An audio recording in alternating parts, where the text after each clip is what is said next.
this is an iHeart podcast. Guaranteed human. Hey everyone, it's Emily Simpson and Shane Simpson from the Legally Brunette podcast. Each week, we're bringing you true crime through a legal lens. Whether you want all the facts on the disappearance of Nancy Guthrie, or you still need to wrap your head around the Diddy verdict, we're breaking it all down step by step. And we're not just lawyers, we're also husband and wife. It makes for some pretty entertaining episodes. Listen to Legally Brunette on the iHeartRadio app, Apple Podcasts, or wherever you get your podcasts. When segregation was a law, one mysterious black club owner, Charlie Fitzgerald, had his own rules. Segregation in the day, integration at night. It was like stepping on another world. Was he a businessman, a criminal, a hero? Charlie was an example of power. They had to crush him. Charlie's Place, from Atlas Obscura and Visit Myrtle Beach. Listen to Charlie's Place on the iHeartRadio app, Apple Podcasts, or wherever you get your podcasts. On June 11th, 1998, a deputy from the Los Angeles County Sheriff's Department went missing. Hey, if they'll kill a cop and bury him, what are they going to do to me? What really happened to the missing deputy? Valley of Shadows, a new series from Pushkin Industries about crime and corruption in California's high desert. Listen to Valley of Shadows on the iHeartRadio app, Apple Podcasts, or wherever you get your podcasts. You know Roald Dahl. He thought up Willy Wonka and the BFG. But did you know he was a spy? In the new podcast, The Secret World of Roald Dahl, I'll tell you that story and much, much more. What? You probably won't believe it either. Was this before he wrote his stories? It must have been. Okay, I don't think that's true. I'm telling you, the guy was a spy. Listen to The Secret World of Roald Dahl on the iHeartRadio app, Apple Podcasts, or wherever you get your podcasts.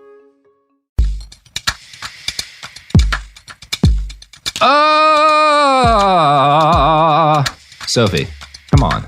This is a time to celebrate. This is the longest recording session we've ever had.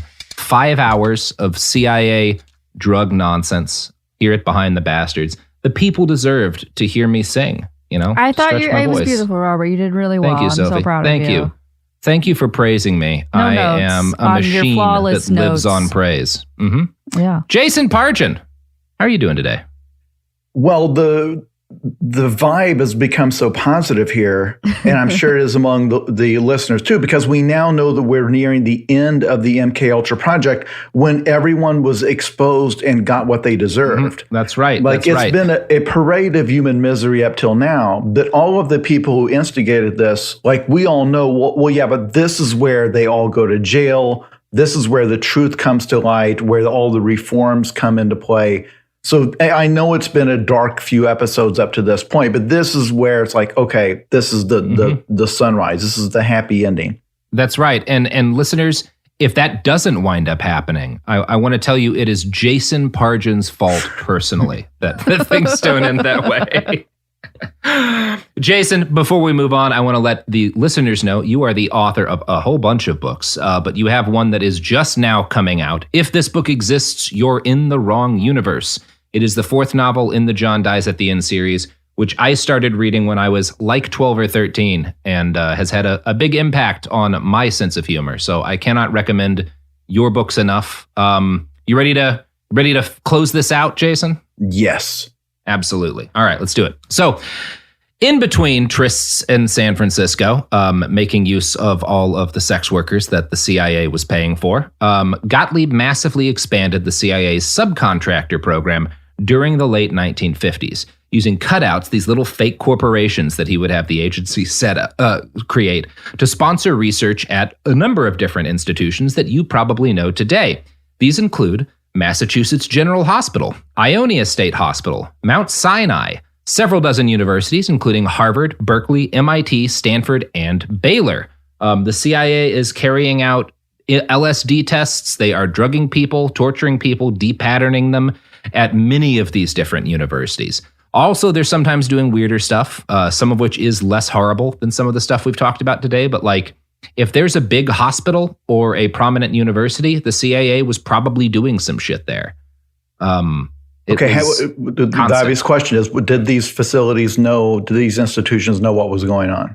The employees of those institutions who are running the programs do, right? These are not, the CIA isn't sending agents into Berkeley or like Baylor to run things. They are finding doctors and professors who want to carry out research that is in line with what the CIA wants to do, and they are paying those people. Now, some of those professors, those researchers don't know it's the CIA, and some of this research is stuff that isn't all that fucked up. It's like, hey, we want to know, how this particular pattern of electroshock therapy might impact people with this, condition. And then they'll do the test, and you never know. You go the rest of your life not knowing that you just conducted research for the CIA, right? That is some of this.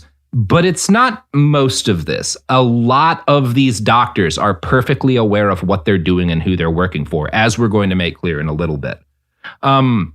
So Gottlieb's objectives at this point have spread well beyond where things were with Project Artichoke. During long sessions on LSD with his friends, he gradually put together a list of the different substances he wanted to research. He published this as a memo in 1955. It included, number 1, substances which will promote illogical thinking and impulsiveness to the point where the recipient would be discredited in public. Number 2, substances which increase the efficiency of mentation and perception. Number 3, materials which will prevent or counteract the intoxicating effect of alcohol. Number 4, materials which will promote the intoxicating effect of alcohol. That's great. Yeah. Because just think of how such an invention would change the world. You could get drunk on so much less money. Well, it'd be cheaper. Like, can you imagine if just one beer could get you as drunk as 12 beers? I can imagine Jason, like in the movie version of this, Gottlieb like looking over as they're taking the program apart, they're burning everything. He like Operation Stronger Alcohol and like files it away along with these like last couple of cans that you see gradually like make their way through the CIA's like underground labs until they wind up on the shelves of a bodega in New York City packaged as Four Loko. Yes, Operation Four Loko. Yes. The CIA's greatest success. So we have been going through San Francisco and slipping cans of Four Loko to unbeknownst to the residents there and observing their behavior. It's almost like they've had 3 beers. It's incredible. Sydney, you've done it again. So Gottlieb's wish list included substances that would enhance the efficacy of hypnosis, drugs that could help people avoid brainwashing, substances that could create pure euphoria with no crash, which sounds like he just wanted something to get high on. And here's where things get sketchy, Jason. Substances which alter personality structure in such a way that the tendency of the recipient to become dependent upon another person is enhanced. So it's a weird mix of things. That one's pretty scary. But what I'm not hearing in there is the classic Manchurian Candidate thing. And by the way, I don't. Does everybody listening still know that term? Yeah. Like this is an old movie that we're referencing that's been remade a couple of times. But it's the classic thing of it's the brainwashed assassin, the person who doesn't know they're an assassin, where you can literally program someone, I guess like Arnold Schwarzenegger in Total Recall, to like go assassinate somebody, and then there's like a phrase that will activate them. And in like a zombie-like form, they will pick up a gun, go shoot the queen or the president or whatever. And it's important to note, Jason, I probably should have made this more of a factor in the script. The book, The Manchurian Candidate, and like the movie have a big impact on this program. A lot of like when that comes out, it gets them like another wave of interest, and like Dulles, or I think I'm not sure if Dulles is around it then, but like and this is like a regular thing for the CIA because Gottlieb. The thing he does after MKUltra is he's the CIA's gadget man for years. He's making anything they need. And a lot of times someone will come to him because they've seen something in a James Bond movie and will just be like, hey, Sydney, can we actually like make this? Like, hey, Sydney, can you put a gun in like a Rolex watch for me? Hey, Sydney, can we like bulletproof a car like this? You know, like that's actually how a lot of this does work. You know, and that actually he is much more successful at the gadgets than he is at the mind control drugs, which again, as far as we know, he probably doesn't figure out. Obviously, a lot of this is the result of Gottlieb having a limitless budget for research and kind of an unlimited purview for what he can do. His friends and he would regularly read science fiction stories and spy thrillers, and then they'd fund experiments to try and create things inspired by the fiction they were reading. This sometimes led to tragedy, like the time the CIA funded a study at a school in Massachusetts to feed mentally handicapped children cereal laced with uranium. That's pretty bad. That's a pretty bad thing to do. Say that sentence again. The CIA funded a study at a school in Massachusetts to feed mentally handicapped children cereal laced with uranium. To what end? Well, that's a good question, Jason. The official purpose of the study, which was also conducted at Harvard, again on mentally handicapped little kids, was to study whether or not cereal interfered with iron and calcium uptake in children. Like, that is the official story. We don't know why the CIA would particularly be interested in doing that. They may have had a different reason for doing it than that and then come up with an excuse. We really don't know. And the only way to find out this thing they wanted to know about cereal was uranium. To feed them radioactive cereal. Okay. Yeah, there's versions of this that are normal where like people will be given, radioactive in like a way that is not going to be harmful because it like allows you to tell how stuff is passing through your system. It's higher contrast imaging. Yeah. It's so that it can be okay. But this was much more harmful than that. And again, it's possible that for whatever reason, Gottlieb actually did just want to know, does cereal hurt iron and calcium uptake? But it's one of those things. These were studies that were conducted openly by the schools. It was later that people found out the CIA was like helping to make it happen. And we simply don't know exactly why they were involved. So that's cool. You can come up with your own conspiracy theories about that one. Alan Dulles remained peripherally involved, treating MKUltra like an occasional pet project. Sometimes he took it rather more seriously. When his son suffered a severe head injury fighting in Korea, he started talking to specialists at psychiatric clinics. This brought him to a neurologist named Harold Wolff, who worked at Cornell. And I'm going to quote from Kinzer's Poisoner-in-Chief here. Wolff shared Dulles's fascination with the idea of mind control. He had developed a theory woven from various disciplines that a combination of drugs and sensory deprivation could wipe the mind clean and then open it to reprogramming. He called this human ecology. Dulles thought that Wolff might be useful to the CIA and sent him to Gottlieb. Wolff was eager for CIA sponsorship. He wrote several research proposals for Gottlieb. In one, he proposed placing people in isolation chambers until they became receptive to the suggestions of the psychotherapist, showed an increased desire to talk and to escape from the procedure, and broke down to the point where doctors could create psychological reactions within them. In another, he offered to test special methods of interrogation, including threats, coercion, imprisonment, isolation, deprivation, humiliation, torture, brainwashing, black psychiatry, hypnosis, and combinations of these with or without chemical agents. Now, if you're a psychiatrist and you are offering to do something and you call it black psychiatry, maybe you're the bad guy, right? That might be your hint. And the funny thing is, of all the things that Scientology claims, the stuff about the dark origins of psychiatry is the one thing where they do have something. There's not nothing to it, right? Yeah. It is there. They do not. It's not. It is not unfair to say that an awful lot of influential psychiatrists did unspeakable things as part of a government conspiracy to create mind control. That is a thing that happened. That is documented. That is historical fact. It was maybe a little too easy to find people willing to do this. Who were like, yeah, of course I'll do this for the country, right? Sure, of course. Yeah, for America.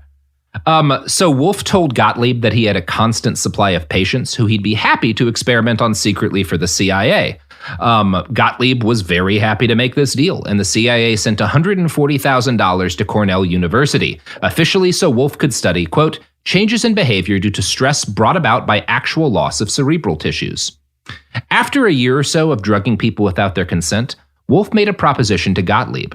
If the CIA would fund his creation of an institute that would act as a funding hub for all of their MKUltra sub-projects, or he would use it to act as a funding hub for all their sub-projects. The Society for the Investigation of Human Ecology carried out hundreds of sub-projects for the agency. One involved 100 Chinese refugees who were promised fellowships to help them start life in the United States. In reality, they were drugged to see if they could be programmed to go back to China and commit acts of terrorism.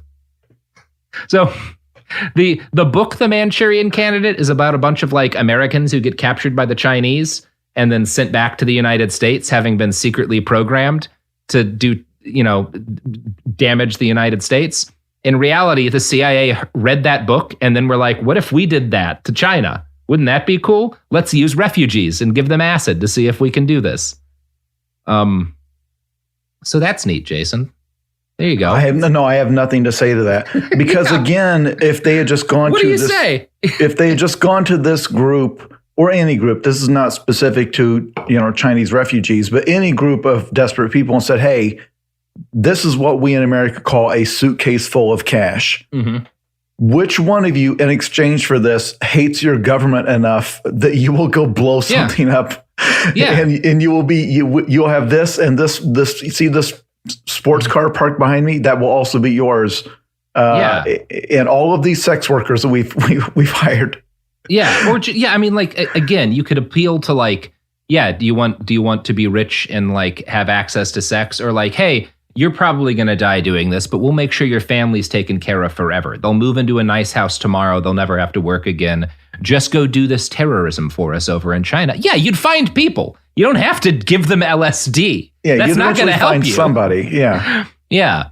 Like governments have done versions of this forever. Yes. Without randomly dosing refugees with LSD. But that's what the CIA does. So, and that's what Cornell University does. One of the through lines here is that an awful lot of the most prestigious universities have highly placed faculty who are immediately like, yeah, let's do it. Now, while MKUltra's different sub-projects were dizzying in their variety, the primary goal was always very clear: to develop a repeatable, efficient method of mind control. This was expressed in various ways. The quest for a perfect truth serum, the quest for a drug that could eliminate memories or rewrite them, methods by which people could be reprogrammed to carry out actions against their old moral beliefs and political allegiances, right? There's different specific projects, but the overall goal is always the same, which is to end the concept of free will by turning people into programmable machines. That's what they're trying to do, right? Like, that's a fair description. Like when you're saying we want to be able to like rewrite someone's memories and make them carry out a terrorist attack against their old government, like that's kind of what you're saying. But I think the listeners have the same confusion I do, because there is nothing that they've seen in terms of results up till now that we know about that has gotten them even 1% of the way to that. Because you're literally talking about having somebody carry out a complex series of instructions, including being able to improvise on the fly, things that a highly motivated, highly trained person would do, and doing it entirely against their will. When the closest they've gotten up to now is what? It's just people going crazy, people having seizures, people like one guy we think maybe went and robbed a liquor store. But it wasn't like they implanted that idea. Like they've been successful at making people go crazy. They've been successful at making people lose their memories, lose basic function. But in terms of saying, okay, we're now at a stage where we're ready to try this. We're ready to try to turn a human into a robot. It's like you have no data and no protocols or no anything that even is like the beginnings of like, can we trick this person into preferring a different color of shoe? Like wherever you would start if you were actually using a scientific method of like building up to this. You see what I'm saying? Yeah. It feels like they're taking almost like a child's idea of how this would work. It's like, okay, we've given a bunch of drugs to a bunch of strangers. We've given some radioactive cereal to some kids. I think now we're ready to take actual human beings to see if we can program them to become super assassins. It's one of those we're building to kind of the very murky story of what might be their greatest success. We don't 100% know, but I think one of the things that's going on here, and one of the things that's in the background of all of this, is the Manhattan Project, right?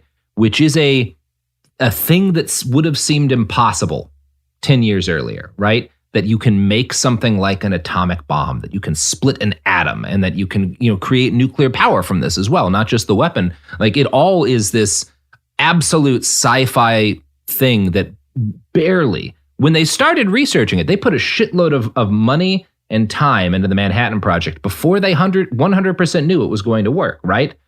The CIA sees this project, the goal of perfect mind control, as a Manhattan Project. Historian Alfred McCoy refers to it as a veritable Manhattan Project of the mind, right?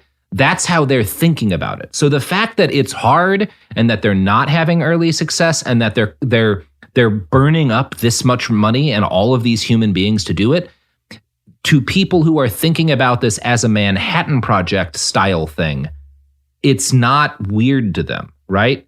That is how they're thinking about this.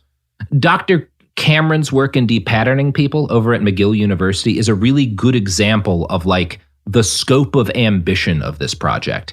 In a paper that Cameron published at the start of his work for the CIA, he said this about the goal of his research, quote, "If we can succeed in inventing means of changing their attitudes and beliefs, we shall find ourselves in possession of measures which, if wisely used, may be employed in freeing ourselves from their attitudes and beliefs."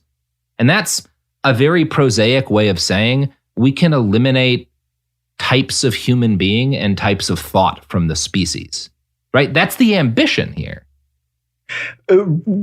Right. And brainwashing someone in terms of like sending them to a camp to make them, like if they've expressed anti-government attitudes and you've got a method, they have this in North Korea, they have this all over the world where you can send them off and then it's basically you torture them in various ways until they learn not to say anything bad about the government. I don't think you've successfully changed anybody's attitude. No. You've changed their willingness to, it's like, I don't want to come back here. So yes, I'll say whatever you want me to say.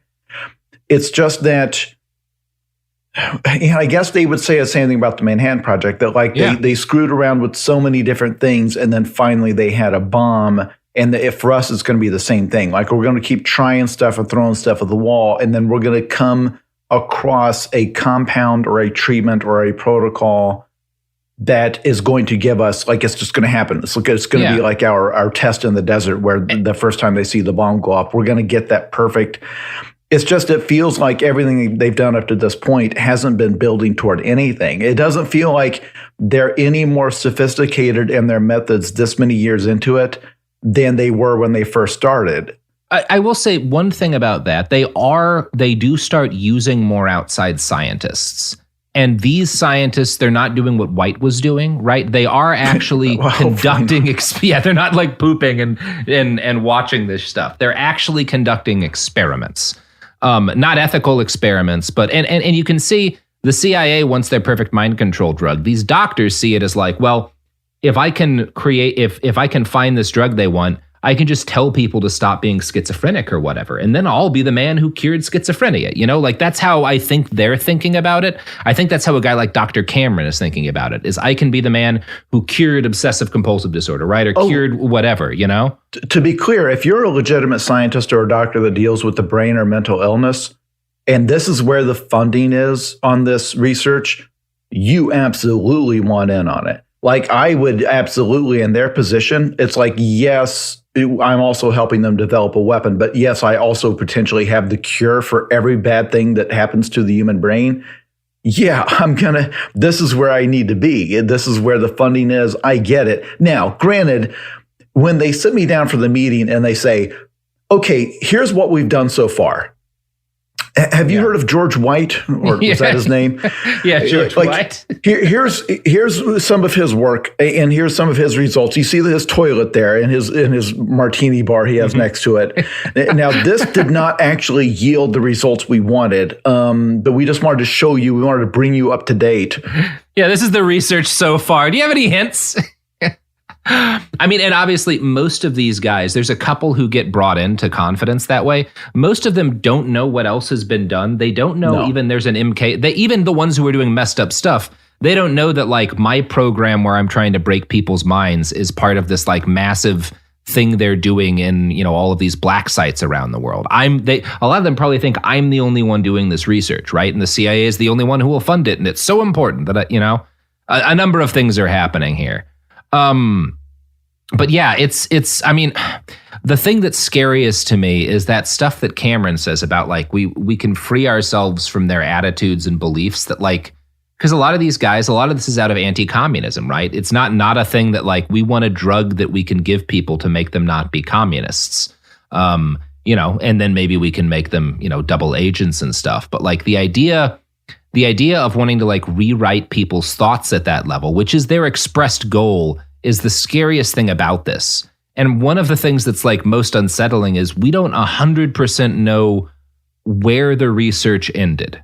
And this brings me to the most unsettling story in the series. Oh, Jesus. But before we do that, you know what isn't unsettling? The products and services who support this podcast, none of whom is looking for a way to destroy the concept of free will as we know it. You cannot say that, though. They're not. I said they're not looking for a way to do that, Sophie. You can't. They're not, as far as you know. I mean, we don't pick most of our sponsors, so you really don't actually, know. The CIA has advertised on this podcast. So I don't know. You're anyway, lying? Yes, just like the CIA.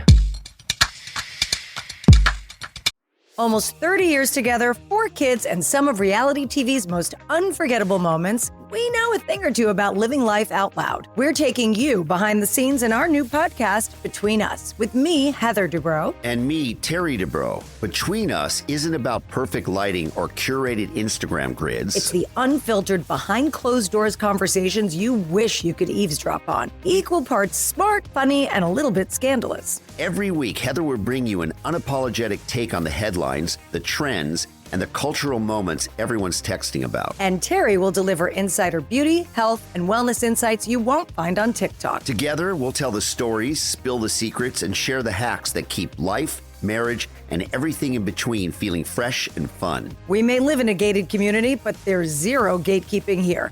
And plenty of did they just say that moments? Listen to Between Us on the iHeartRadio app, Apple Podcasts, or wherever you get your podcasts. Segregation in the day, integration at night. When segregation was the law, one mysterious black club owner had his own rules. We didn't worry about what went on outside. It was like stepping in another world. Inside Charlie's place, black and white people danced together. But not everyone was happy about it. You saw the KKK? Yeah, they was dressed up in their uniform. The KKK set out to raid Charlie, take him away from here. Charlie was an example of power. They had to crush him. From Atlas Obscura, Rococo Punch, and Visit Myrtle Beach comes Charlie's Place, a story that was nearly lost to time. Until now. Listen to Charlie's Place on the iHeartRadio app, Apple Podcasts, or wherever you get your podcasts. This is Ryder Strong with a podcast called The Red Weather. In 1995, my neighbor, Anna Trainer, disappeared from a commune. It was nature and trees and praying and drugs. So no, I am not your guru. And back then, I lied to everybody. They have had this case for 30 years. I'm going back to my hometown to uncover the truth. You can now binge all episodes of The Red Weather on the iHeartRadio app, Apple Podcasts, or wherever you get your podcasts. Segregation in the day, integration at night.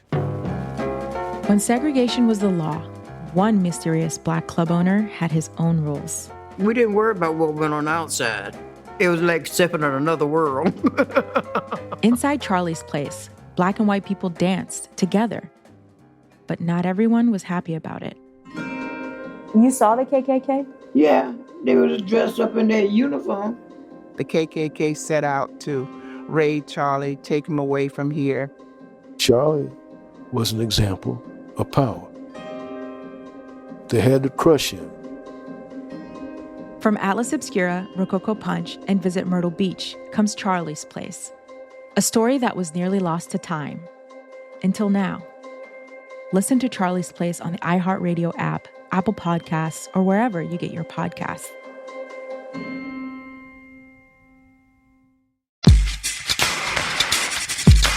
We're back talking about The Agency. So, Jason, I promised you I'm going to tell you the most unsettling story in this series. Now, This is going to be kind of unclear. I do not have perfect answers to you as to what is going on. I'm going to try to read you the facts of this case as they exist, and then we will talk about what might have happened here. So this is the story of Dr. Louis Jolyon West. Jolly was his nickname. He was the head of psychiatric services at Lackland Air Force Base for much of the 1950s, and as you probably guessed, he was also a CIA asset. Born in 1924, Jolly West, as his friends knew him, had enlisted in the Air Force for World War II and retired as a colonel. He was a big, friendly man, and when he left the service... Red flag, Jolly West. Jolly West, baby. Red flag. Yeah, he's a jolly man. He goes to Cornell to follow up on his fascination with different methods of controlling the behavior of human beings. He wound up being one of the shrinks who worked with POWs captured in Korea, right? You know those guys we talked about earlier who claim to have dropped biological weapons, right? That the CIA thinks they've been brainwashed? Jolly West is the guy that the psychiatrist the CIA brings in to debrief them, right? And he succeeds in kind of quote-unquote deprogramming those men. He gets them to renounce the claims they'd made while being captured, which he gets big kudos from the CIA for this. You might say, well, that's not really that impressive. If they were just like beaten until they said they dropped chemical weapons, and then he was like, hey guys, you're in America now, you should probably tell people you didn't. It's maybe not the hardest thing in the world, right? But whatever. He gets a lot of credit for deprogramming these guys. So thanks to letters between West and Gottlieb, which we acquired after West's death, we know that both men started working together in 1953. And I'm going to quote now from The Intercept.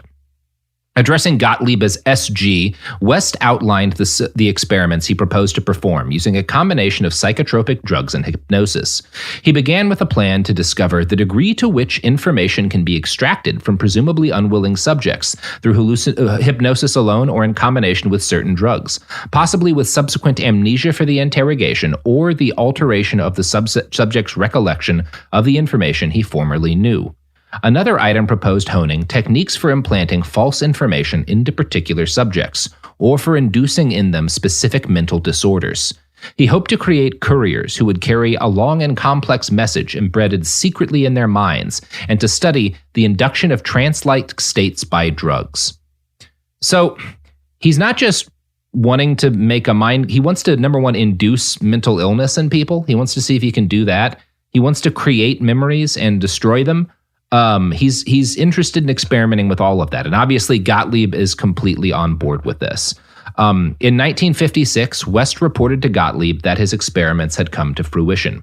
In a paper titled The Psychophysiological Studies of Hypnosis and Suggestibility, he claimed to have discovered a replicable method of replacing true memories with false ones in human beings without their knowledge.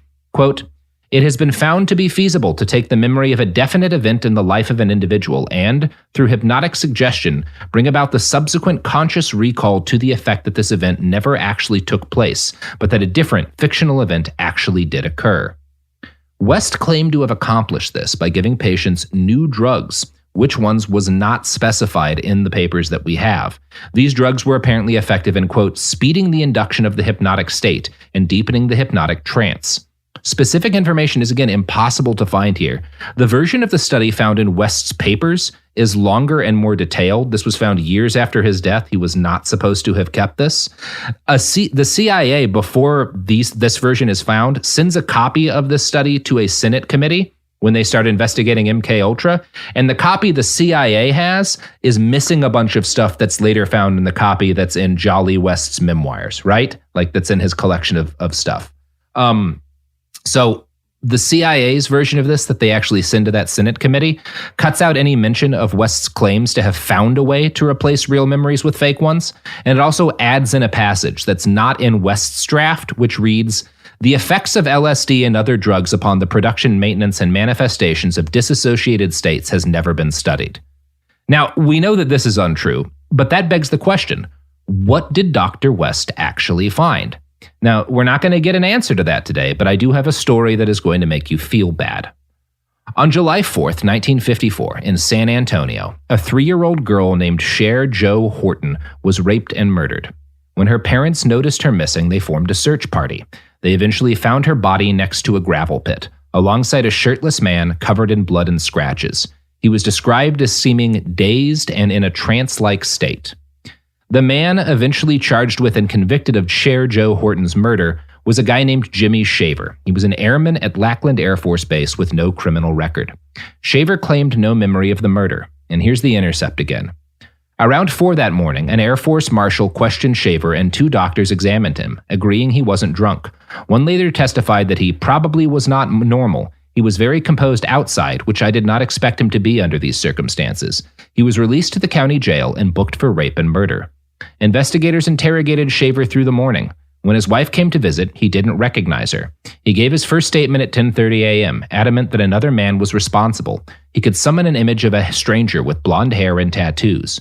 After the Air Force Marshal returned to the jailhouse, however, Shaver signed a second statement, taking full responsibility. Though he still didn't remember anything, he reasoned. He must have done it. 2 months later, Airman Shaver still reported no memories of the murder. The commander of the base hospital ordered him evaluated. Said evaluation was performed by the head of psychiatric services for Lackland, Dr. Lewis Jolly and West. Shaver and West spent 2 weeks together. They returned to the scene of the crime, and West eventually hypnotized Shaver and injected him with sodium pentothal to clear his amnesia. Eventually, while drugged, Shaver recalled remembering the act of murdering Horton. He told Dr. West that the little girl had brought out repressed memories of his own cousin, who he said had molested him when he was a child. Later, Shaver took back this confession. Eventually, segments of West's drugged interview with Shaver were read into the court record. The doctor had used leading questions to walk the entranced Shaver through the crime. "Tell me about when you took your clothes off, Jimmy," he'd said. The transcript of the interview, which survived among West's papers, also showed West trying to prove that Shaver had repressed memories. "Jimmy, do you remember when something like this happened before?" Or, "After you took her clothes off, what did you do?" "I never did take her clothes off," Shaver said. The interview was divided into thirds, and the middle third hadn't been recorded. When the transcript picked up, it said, "Shaver is crying. He has been confronted with all the facts repeatedly." West asked, "Now you remember it all, don't you, Jimmy?" "Yes, sir," Shaver replied. So, we don't know precisely what happened here. We know that a young girl was murdered. We know that a guy who claimed no memory of the murder confessed and then took back his confession and then sat down with the guy who has claimed that he can create false memories in people and remove actual memories, and then temporarily comes forward and says that he did it, but never really seems to have any memory of it, and eventually recants that confession. Now, at the time, there's nothing known publicly about the MKUltra program, but Shaver's lawyers did learn that earlier, before the murder, he had suffered from migraines that had debilitated him enough that the Air Force had recommended him for a 2-year experimental program at Lackland Air Base. This program would have been run from the same facilities where Dr. West did his research for the CIA. There is no record of what doctor had attempted to recruit Shaver, and there's no record of Shaver in the Lackland Hospital official master index of patients, right? So there's no evidence that he went into Lackland Hospital and was treated prior to the murder for his headaches. However, the index that would include his patient record is incomplete. The base archivist told the court that all records for patients in 1954 with last names beginning with SA through ST had been destroyed. There was no explanation for why this had happened. Shaver was sentenced to death and eventually executed by the state. Here's the thing.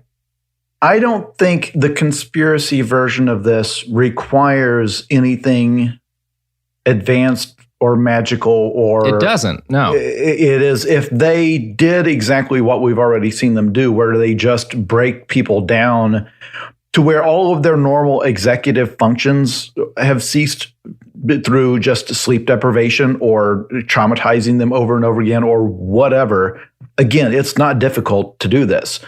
And then the guy went out and did, like, it doesn't require them to program him to go out and kill. It just requires them to, whatever failed treatments they gave him, to have just screwed up his head to the point where he no longer was in control of his actions, similar to the guy that thought that he, had spontaneously robbed a liquor store. Because once you remove the frontal lobe's ability to govern your actions, you just start doing weird stuff, and whatever is in your subconscious or whatever primal urge that a person has, it just doesn't take sophisticated mind control to make that happen. It just, you mess up enough people over a long enough period that somebody's going to go out and commit a murder or beat someone to death or get into a fight at a bar. It's just this particular guy. If that's what happened, he just acted on some urge, and probably the girl was just a target of opportunity. She was just small enough and defenseless enough that. And we don't even know. I mean, it's entirely possible that she was murdered by someone else who doesn't get caught, and he's just someone that this doctor is working with who is being dosed around the time, and who they're like, I wonder if we can convince him he did it, That is not beyond the pale for what it does. It also does not require them to have figured out a mind control drug. It's certainly not beyond the pale of the stuff they've done. Yeah, by the way, getting confessions out of people is nothing. Yeah. Like the whole era of with DNA and going back and checking for crimes. Like we found something like in a third of the cases where they exonerated people, they had confessions. Yeah. They confessed to a crime they didn't commit. That happens every day. Constantly. And again, so whatever happened, and again, we don't know exactly what went down here, and we never will for reasons I'll get to, but something bad. I feel confident saying that. And when we talk about, there's a more conspiratorial version. We could turn this into a slightly different podcast and say this is clear evidence that the CIA developed a mind control poison, right?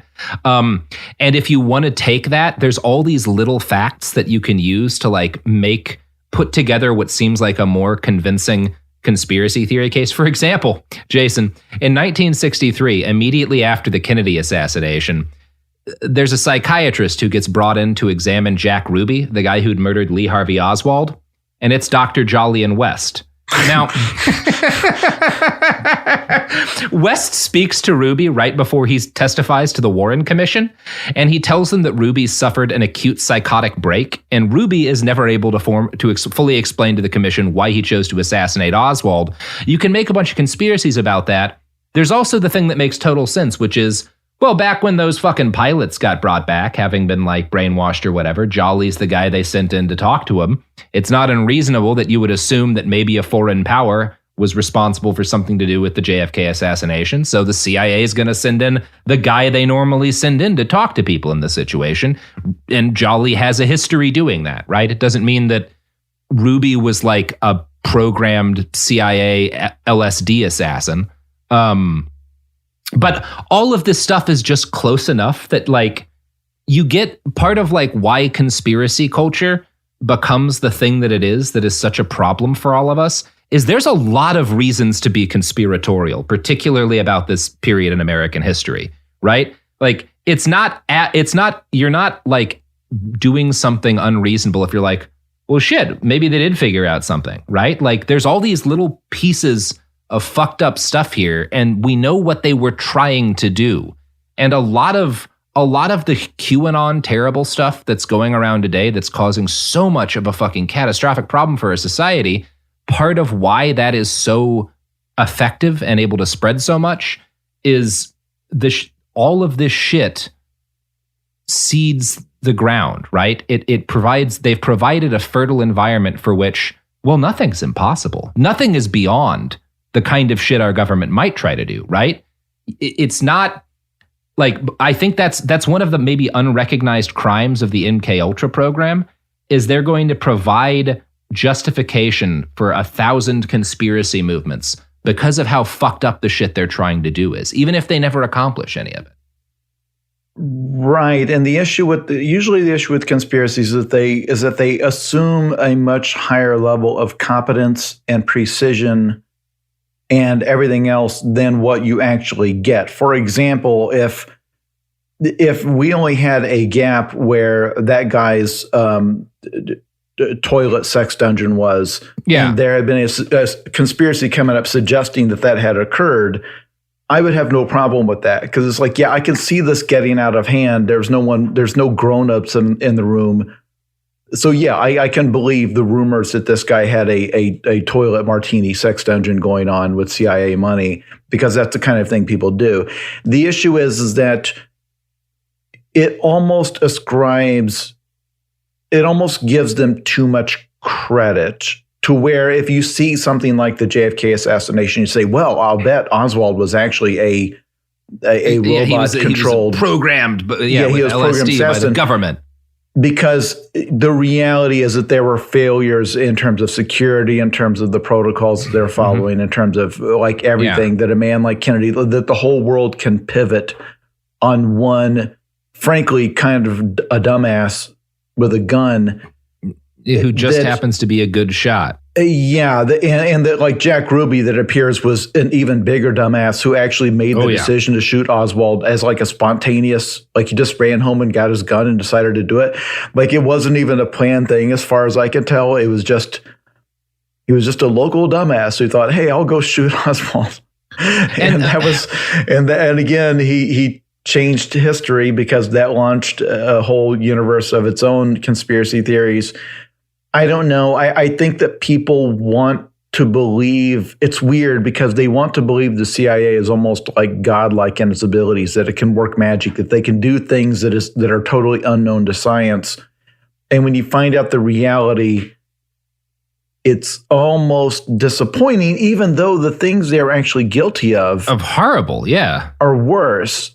Because it was done so irresponsibly and with such a lack of care, where you would almost prefer a Bond villain that's trying to pull the strings. It's like, no, the actual things that we've done in Central America and elsewhere, it doesn't require a sophisticated master plan. It just requires, a fruit company saying, hey, the locals are trying to unionize.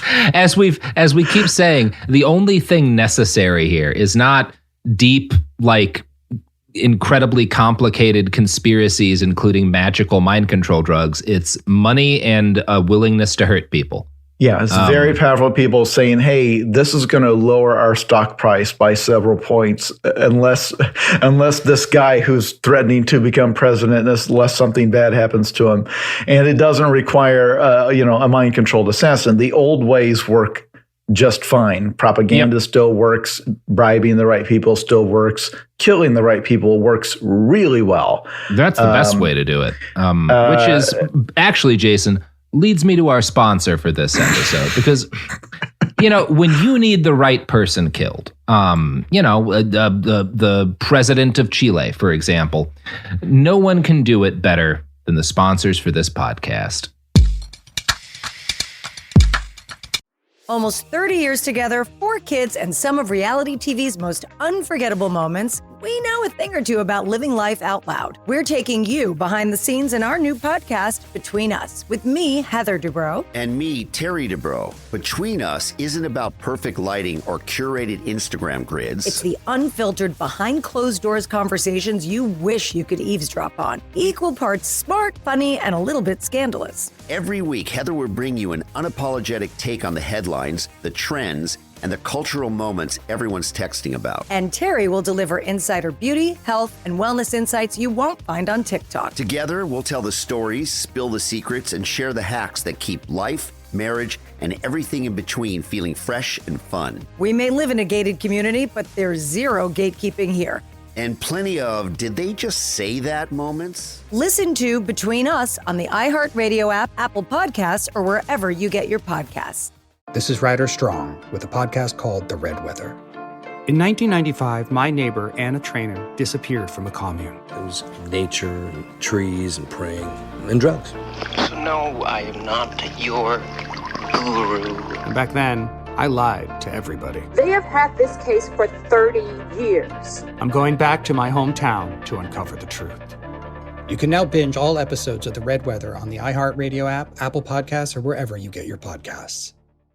Hey everyone, it's Emily Simpson and Shane Simpson from the Legally Brunette podcast. Each week, we're bringing you true crime through a legal lens. Whether you want all the facts on the disappearance of Nancy Guthrie, or you still need to wrap your head around the Diddy verdict, we're breaking it all down step by step. And we're not just lawyers, we're also husband and wife. It makes for some pretty entertaining episodes. Listen to Legally Brunette on the iHeartRadio app, Apple Podcasts, or wherever you get your podcasts. Segregation in the day, integration at night. When segregation was the law, one mysterious black club owner had his own rules. We didn't worry about what went on outside.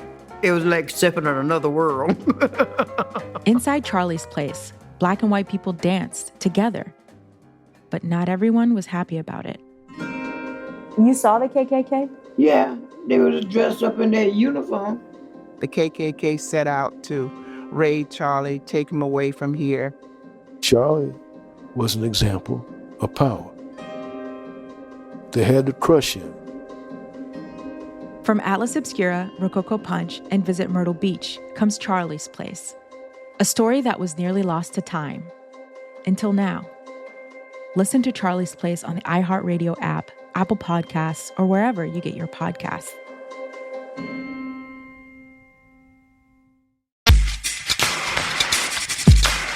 We're back. Is Fiverr still a thing? Is that Fiverr. still like... That's what's going to be the next government overthrown is through fucking Fiverr.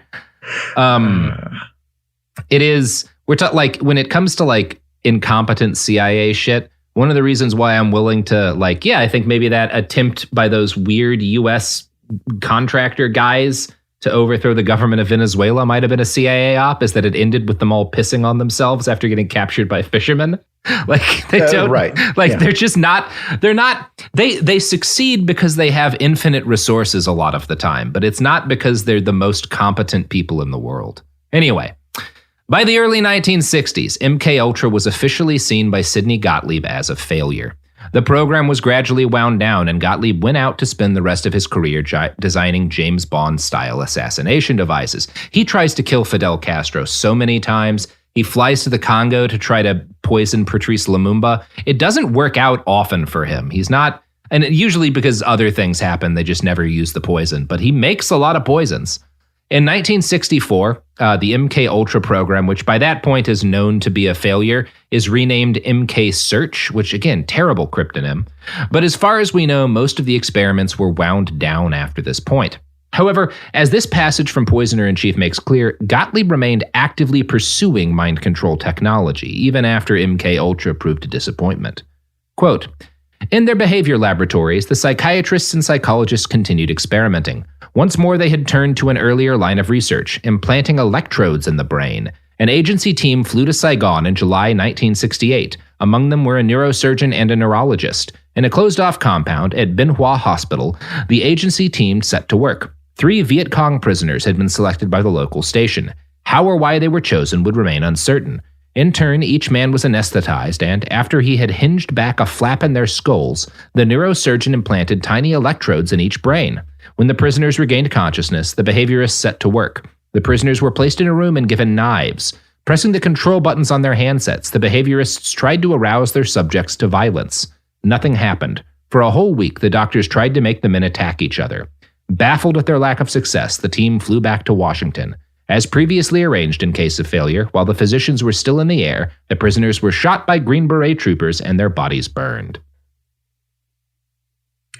And this is all stuff that happened before Gottlieb went to prison. Like, I'm sure the listeners are waiting for the point when Gottlieb goes to jail and Don't worry. Is put on trial for all of this. It's coming up right now, Jason. So in 1972, it becomes obvious that Congress was going to look into MKUltra. CIA Director Richard Helms ordered Gottlieb to destroy all records of the programs. Everything we know now came from caches of papers that were missed and odd bits of correspondence from MKUltra partners like Dr. West. No full investigation into the program will ever be possible because, again, all of the records are destroyed. They miss like 8,000 pages. A bunch of these doctors they use as contractors have stuff that gets found by journalists and stuff later. But we do not know everything that was done under this program, and we have no accounting of how many people were hurt. None of that kind of stuff. Gottlieb burns it all, and then a year or so later, he retires from the CIA. So that's pretty cool. And yeah, in 1967, President Lyndon Johnson looked out at the growing protest movement against the Vietnam War and the occupation of several college campuses by anti-war radicals. He ordered CIA Director Richard Helms, who is the guy like right after Alan Dulles gets shit canned. Helms is, by the way, the guy who later orders the MKUltra records destroyed, to launch an illegal domestic surveillance program, codenamed Chaos. And I'm going to quote now from Tomo. Yeah, right. Like they keep getting worse at the cryptonyms. So I'm going to quote now from Tom O'Neill's book Chaos, which is a history of the Charles Manson murders, as a spoiler for where we're headed here. That August, with the president's approval, CIA Director Richard Helms authorized an illegal domestic surveillance program, codenamed Chaos. Meanwhile, J. Edgar Hoover revived the FBI's dormant counterinsurgency program, COINTELPRO. Both agencies opened the first offices of their respective operations in San Francisco, still considered ground zero for the revolution, especially since the founding of the Black Panther Party in nearby Oakland the previous summer. Thanks to these two secret programs and their network of well-placed informants, there was an all-out war raging in California by the summer of '69. The FBI and the CIA had induced the left to feed on itself. Among competing factions, what had been sectarian strife devolved into outright violence. Now, there is credible evidence to suggest that Charles Manson was, for whatever reason, of interest to the CIA. This is Tim O'Neill's book, Chaos, deals with this in a lot of detail. It's all very messy. There's nothing perfectly clear. There's two different guys who were close to him who had ties to the agency. One guy who was probably a CIA contractor, like an actual, like, doing shit on the ground man, who was tied into Manson, who was there after the murders probably, but before the murders got reported to the LAPD. Who was very likely tied to the agency. We don't know what he was doing. He claimed that, like, he was, because he talked a few times to people and even helped write a book with a former FBI agent, and made the repeated claim that, like, this wasn't supposed to happen and, like, something had gone wrong. I'm going to tell you right now, because all this is very messy, the most likely reason why the murders are committed is essentially a series of drug deals and relationships gone bad, and everything kind of escalates, and you have these people who are not particularly tied in mentally, taking a lot of drugs and, like, getting scared about, like, Manson at one point shoots a guy that he thinks is a Black Panther, so he's convinced the Panthers are coming after him. This is all really fucking messy. But there are, one of the reasons why there's a lot of conspiracy theories that, like, the CIA programmed Manson is twofold. Number one, Manson is giving these young, mostly women, but there's some of them are men, who he has do the actual murders. He's giving them a shitload of acid and using that to kind of reprogram them, right? That's a thing, especially in the book Helter Skelter, that gets brought up a bunch. There's debate as to the extent to which he was actually trying to program them and the extent to which they were all just taking acid. But they were taking a lot of acid, which probably had because of where the acid was coming from, there's a good chance a lot of the acid they did came out of MKUltra one way or the other. That's one reason people get conspiratorial. And then there's a couple of guys, one of whom is for a while Manson's parole officer, who, like, he keeps getting off for stuff he shouldn't get off for. He gets, like, arrested while he's on patrol with guns and drugs and with stolen cars. He keeps getting, at one point after the murders, when people are talking that Manson and his family may have been the people who did it, the LAPD carries out the largest raid in their history at his compound and arrests he and his cult members for, like, stealing cars. And then they all get released, even though he's a paroled convict and shouldn't have been near any of this stuff. So there's all this, like, we don't really know what's going on. And it may not even be that it's possible he was like an FBI informant. And so that's why he kept, until they realized he was tied to the murders, kept getting out.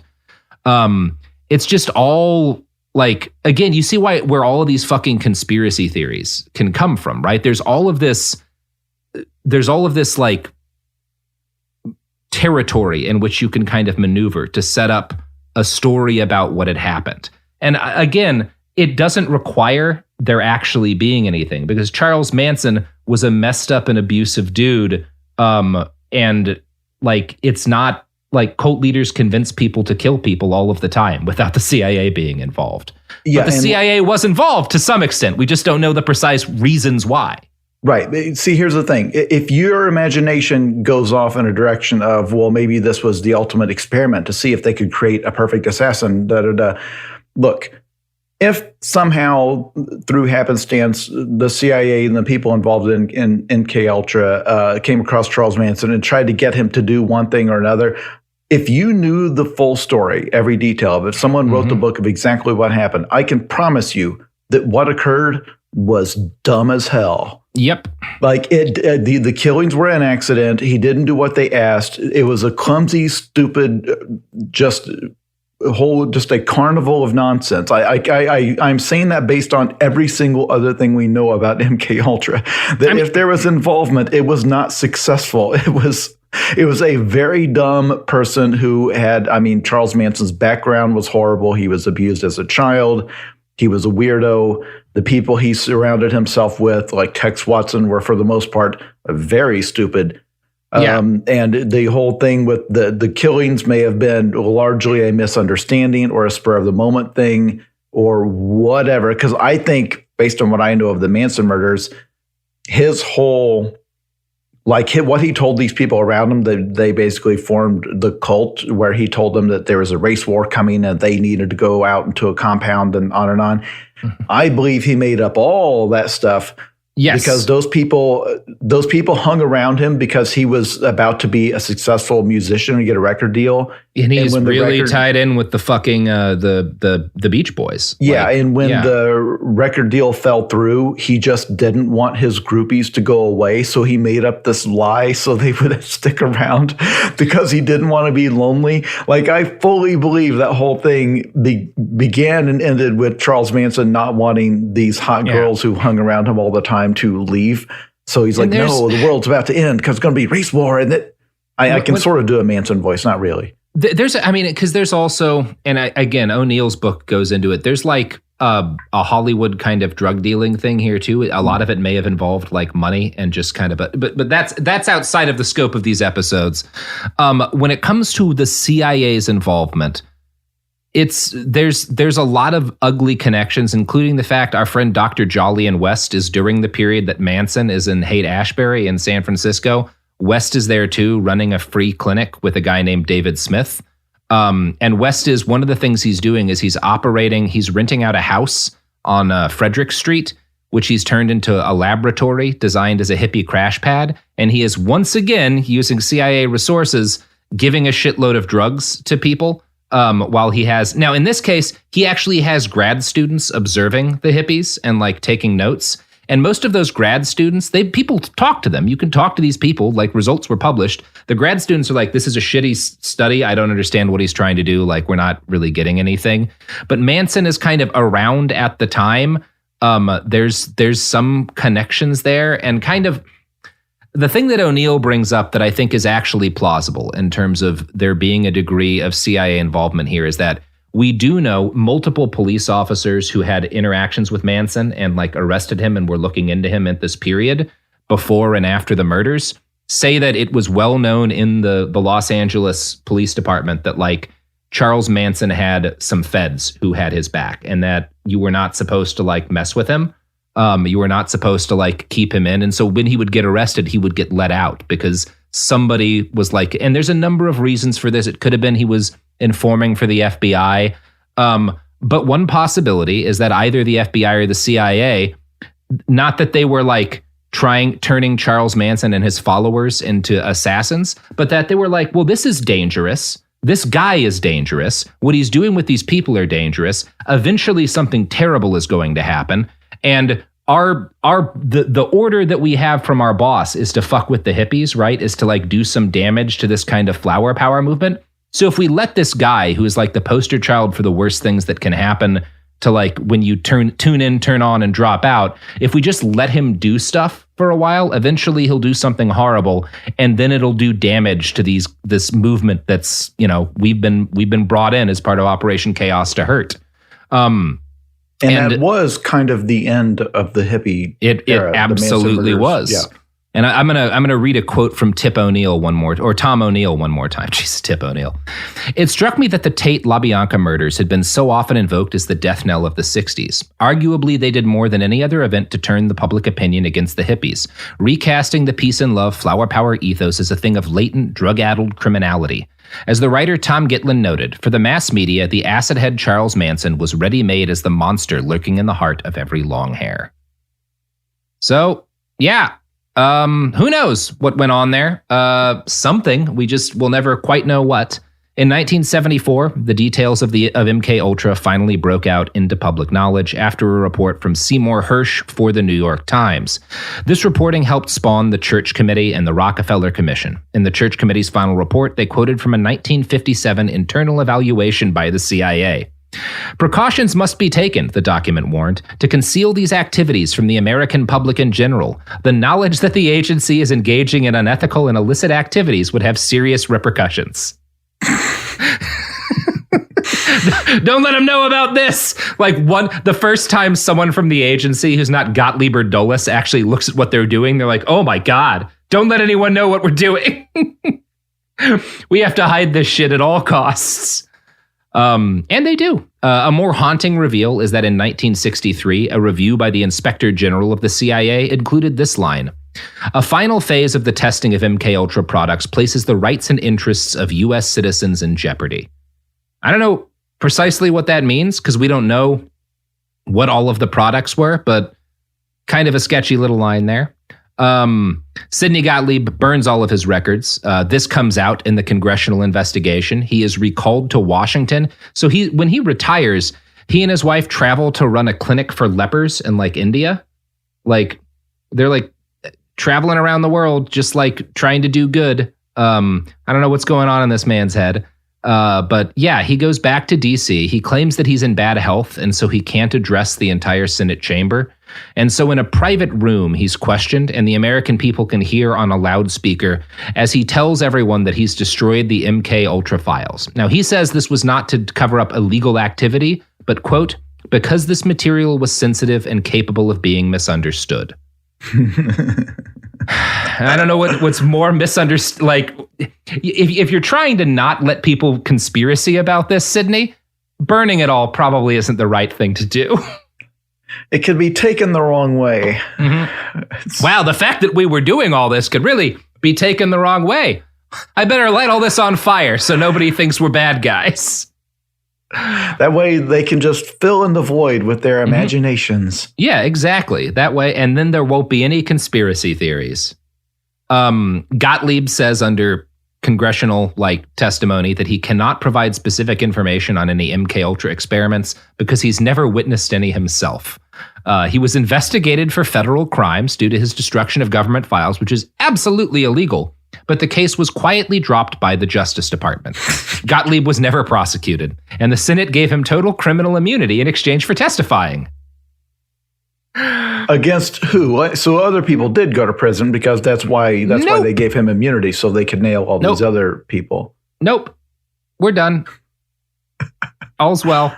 Sidney Gottlieb spends the rest of his life with his wife on their eco-friendly goat farm in rural Virginia. He dies in 1999.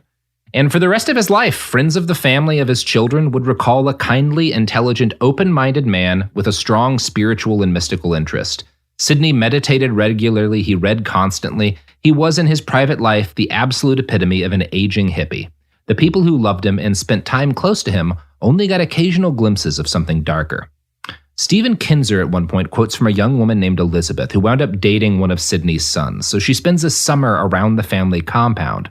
And she recalled this as a generally positive experience, but there's one peculiar moment that she related later to an interviewer. One day that summer, we were out at the house swimming. The parents had gone to the store to buy food for dinner, and Peter goes, kind of conspiratorially, "Come here, I want to show you something." He takes me into his father's den, his library, and says, "Turn around." He did something. He didn't want me to see what he did, and the wall of books opened up. Behind it was all this stuff. Weapons. I couldn't tell which kind, but guns. There was other stuff back there. It was like a secret compartment. I asked him, "What is that for?" He closed it back up quickly and said, "You know, my father has a price on his head." I said, "Why? Is he a criminal?" He said, "No, he works for the CIA." Then he said, "You know, my dad has killed people. He made toothpaste to kill someone." Later on, he told me, "Don't tell anybody that you were in here, and don't ever tell anyone that you know my father kills people." And they pulled out a particular gun, and he aimed it out the window and fired it at a tree. He said, "Yeah, shoots a tree to scare her." Yeah. You come back in 2 days. That tree's going to be fucked. tree's gonna be dead. My dad's killed trees. Mm-hmm. Yeah. But how? Such a thing is surely not possible. I mean, that says to me that like he was kind of like he's kind of milking it, you know? Like you tell like, hey kids, you want to see like your dad's secret gun wall? I made toothpaste to kill somebody. Which I don't believe ever killed anybody. It was another one of the things that nothing happened with. But like, I don't know. I guess that's not weird that like a guy like that would want people who he's close to know that he has this other secret life as a badass spy. He's probably not telling him about all the prostitutes, about his friend with the portable toilet or any of that would be my guess. But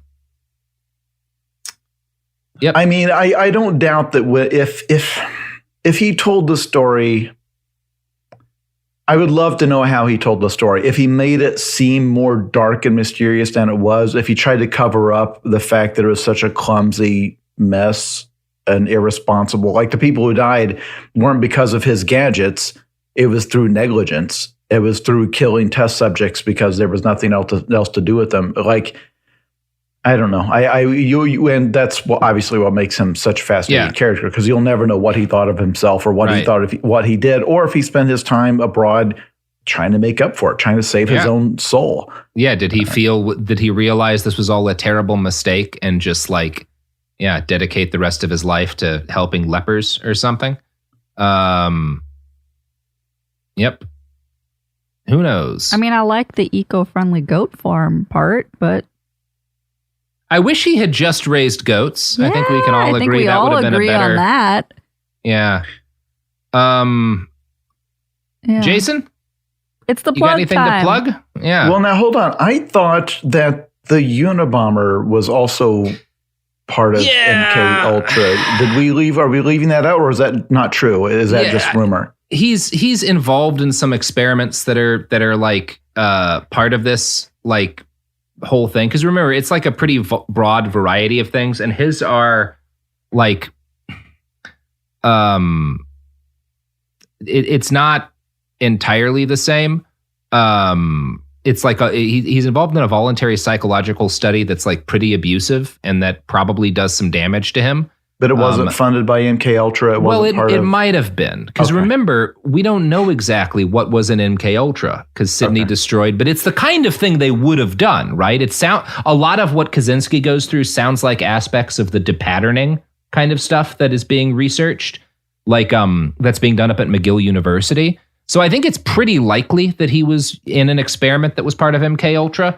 I don't think you're going to get exact confirmation.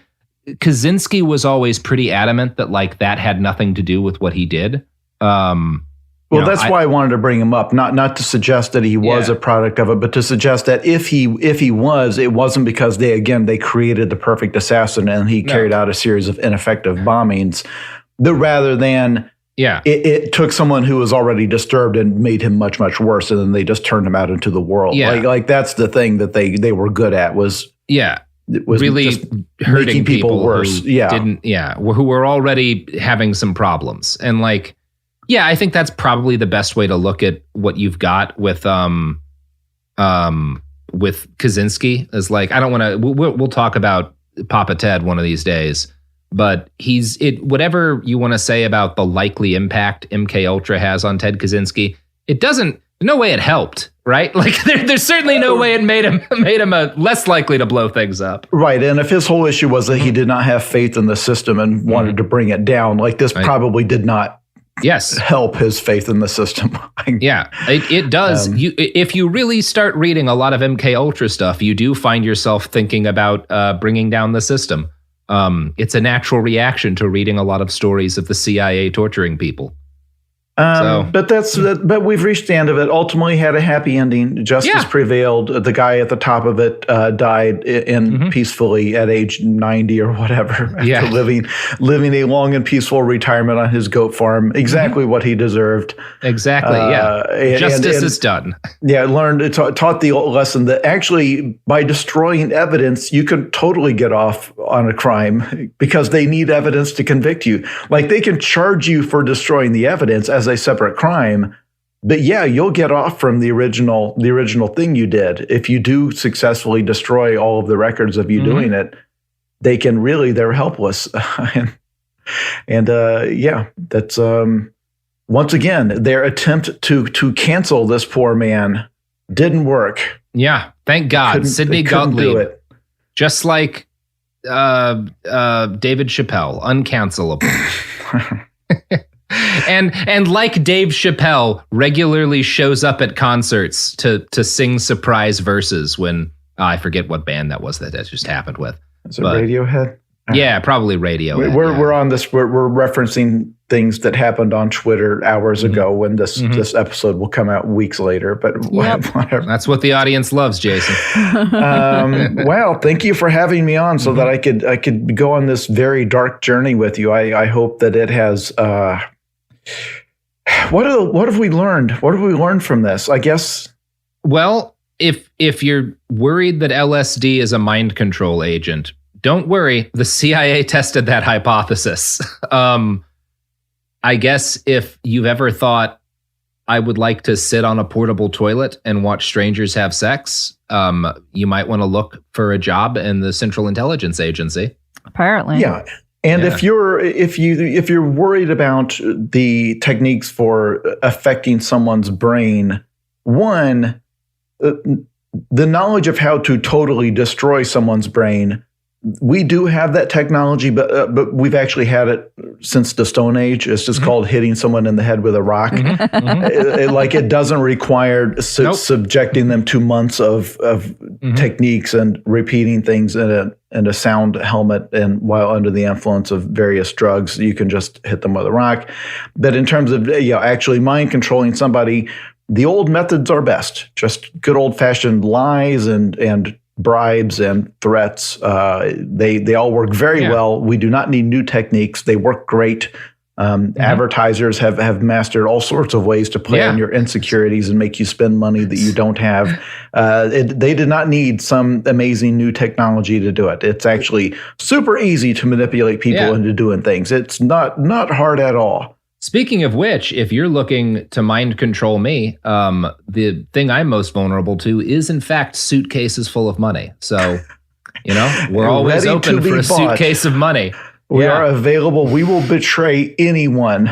Anyone for a big enough suitcase, not a little suitcase, Anyway, the book that I've been promoting at the beginning in each of these episodes, one final time, the title is "If This Book Exists, You're in the Wrong Universe." It has a lime green cover. If you buy books based purely on the color of the cover, this one is neon lime green. You can't miss it at your bookstore. I did work at a bookstore for a while as a younger man, and people did come in occasionally asking for books by color. I don't remember the title of the author, but it was blue. That is a thing I have been asked working at a bookstore. So go into your local bookstore and demand a green book. And if they don't give you Jason's book, then riot. Otherwise, you can look me up on any of the social media platforms. My name is Jason Pargin, Pargin. I'm on TikTok, I'm on Twitter, I'm on all of them. Just search the box for my name and you'll find either my account or some bot pretending to be me. They'll probably both be equally as good. Excellent. Well, Jason, thanks for this 5-hour stretch of our lives that we've spent learning about the CIA. Thanks for having me, I guess. Behind the Bastards is a production of Cool Zone Media. On June 11th, 1998, a deputy from the Los Angeles County Sheriff's Department went missing. Hey, if they'll kill a cop and bury him, what are they going to do to me? What really happened to the missing deputy? Valley of Shadows, a new series from Pushkin Industries about crime and corruption in California's high desert. Listen to Valley of Shadows on the iHeartRadio app, Apple Podcasts, or wherever you get your podcasts. Hey everyone, it's Emily Simpson and Shane Simpson from the Legally Brunette podcast. Each week, we're bringing you true crime through a legal lens. Whether you want all the facts on the disappearance of Nancy Guthrie, or you still need to wrap your head around the Diddy verdict, we're breaking it all down step by step. And we're not just lawyers, we're also husband and wife. It makes for some pretty entertaining episodes. Listen to Legally Brunette on the iHeartRadio app, Apple Podcasts, or wherever you get your podcasts. When segregation was a law, one mysterious black club owner, Charlie Fitzgerald, had his own rules. Segregation in the day, integration at night. It was like stepping in another world. Was he a businessman, a criminal, a hero? Charlie was an example of power. They had to crush him. Charlie's Place, from Atlas Obscura and Visit Myrtle Beach. Listen to Charlie's Place on the iHeartRadio app, Apple Podcasts, or wherever you get your podcasts. You know Roald Dahl. He fought up Willy Wonka in the BFG. But did you know he was a spy? In the new podcast, The Secret World of Roald Dahl, I'll tell you that story and much, much more. What? You probably won't believe it either. Was this before he wrote his stories? It must have been. Okay, I don't think that's true. I'm telling you, the guy was a spy. Listen to The Secret World of Roald Dahl on the iHeartRadio app, Apple Podcasts, or wherever you get your podcasts. This is an iHeart podcast. Guaranteed Human.